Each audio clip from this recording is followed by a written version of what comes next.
చిత్తూరు జిల్లా పీలేరులో తెలుగుదేశం రా కదలిరా కార్యక్రమంలో చంద్రబాబు మాట్లాడుతున్నారు. లైవ్ లో చూద్దాం. లక్షల మంది వచ్చారు ఈ రోజు మీటింగ్ కి. పీలేరులో మనం గర్జించాల్సిన అవసరం ఉంది. ఇది రాష్ట్రం మొత్తం వినపడాల్సిన అవసరం ఉంది. మీరు సహకరించమని కోరుకుంటున్నా. మరొక్కసారి మనం ఆ రోజు 12,500 కోట్ల రూపాయలు మనం ఇరిగేషన్ పైన రాయలసీమకు ఖర్చు పెట్టిన పార్టీ తెలుగుదేశం పార్టీ.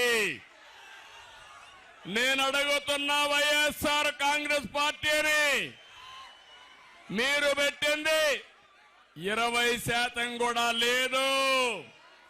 నేను సవాలు విసురుతున్నా, మీరెంత ఖర్చు పెట్టారో చెప్పమని ఈ పీలేరు సభ ద్వారా సవాలు విసురుతున్నా.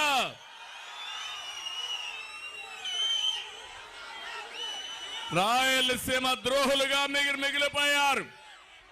ఈ జగన్మోహన్ రెడ్డి 5 సంవత్సరాలుగా రాయలసీమకు అన్యాయం చేసి రాయలసీమ ద్రోహిగా మిగిలిపోయాడని చెప్పి నేను మీకు తెలియజేస్తున్నా.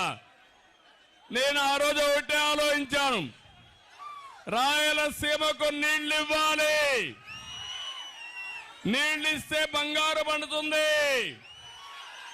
ఈ రాయలసీమలో ప్రాజెక్టులు ప్రారంభించింది తెలుగుదేశం పార్టీ. అన్న నందమూరి తారక రామారావు గారి హయాంలోనే ప్రారంభమైనాయి. తెలుగు గంగ, హంద్రి నీవ, గాలేరు నగరి అన్ని ప్రాజెక్టులు ఆ రోజు ప్రారంభించిన ప్రాజెక్టులే. దాన్ని పూర్తి చేసేదే బాధ్యత కూడా తెలుగుదేశం పార్టీది. ఈ సంవత్సరం వర్షాలు సరిగా పడలేదు. నీళ్లు వచ్చాయా తమ్ముళ్ళు అని మిమ్మల్ని అడుగుతున్నా. గోదావరి నీళ్లు పట్టిసీమ ద్వారా కృష్ణా డెల్టాకిచ్చి అక్కడ వాడే నీళ్లు శ్రీశైలం ద్వారా 120 టీఎంసీ నీళ్లు తీసుకొచ్చిన ఘనత తెలుగుదేశం పార్టీది.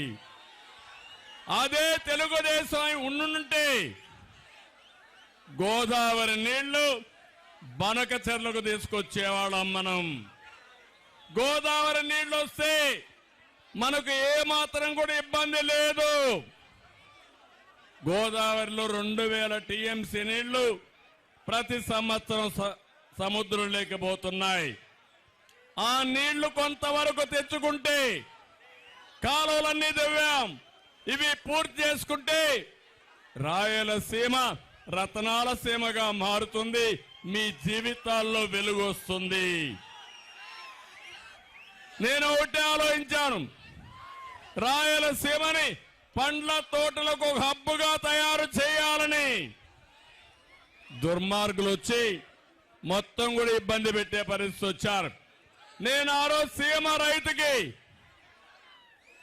ఏదైతే ఆ రోజు మీరు చూస్తే డ్రిప్ ఇరిగేషన్ కు 90% సబ్సిడీ ఇచ్చా. ఇప్పుడు వస్తా ఉందా అని మిమ్మల్ని అడుగుతున్నా. ఇచ్చారా అని మిమ్మల్ని అడుగుతున్నా.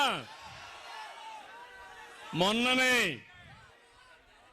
కడప జిల్లా అన్నమయ్య డ్యాము, అన్నమయ్య జిల్లాలో అన్నమయ్య డ్యాము కొట్టుకొని పోయిందా లేదా అని మిమ్మల్ని అడుగుతున్నా. 40 మంది చనిపోయారు. ఇంతవరకు మళ్ళీ ఆ డ్యాము కట్టారా అని మిమ్మల్ని అడుగుతున్నా. అంటే కనీసం ఒక డ్యాముకు గ్రీస్ లేని వ్యక్తులు 3 రాజధానులు కడతామంటే నమ్మతారా తమ్ముళ్ళు అని మిమ్మల్ని అడుగుతున్నా. ఇలాంటి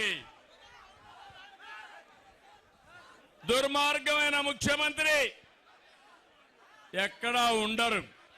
కనీసం అన్నమయ్య డ్యాము కొట్టుకొని పోయి 40 మంది చనిపోతే 450 కుటుంబాలకు ఇళ్లు కూడా కొట్టుకొని పోతే కట్టారా ఇండ్లు అని అడుగుతున్నా. ఇంతవరకు ఆ ఇండ్లు కట్టిన దాఖలాలు లేవు. కనీసం అందరికి 1 లక్ష రూపాయల చొప్పున పారితోషికం ఇచ్చిన పార్టీ, ఇచ్చిన ట్రస్ట్ వచ్చి ఎన్టీఆర్ మెమోరియల్ ట్రస్ట్ అని చెప్పి కూడా నేను మీకు తెలియజేస్తున్నా. నేను ఒకటే మిమ్మల్ని అందరినీ విజ్ఞప్తి చేస్తున్నా, ఎన్నికలు దగ్గర పడుతున్నాయి, జగన్మోహన్ రెడ్డి అబద్ధాలు పెరిగిపోతున్నాయి. ఆయన ఏం చదువుకున్నాడో నాకు తెలియదు కానీ కన్నార్పకుండా అబద్ధాలు చెప్పడంలో PhD చేశాడు. అవునా కాదా? అబద్ధాల కూర అవునా కాదా?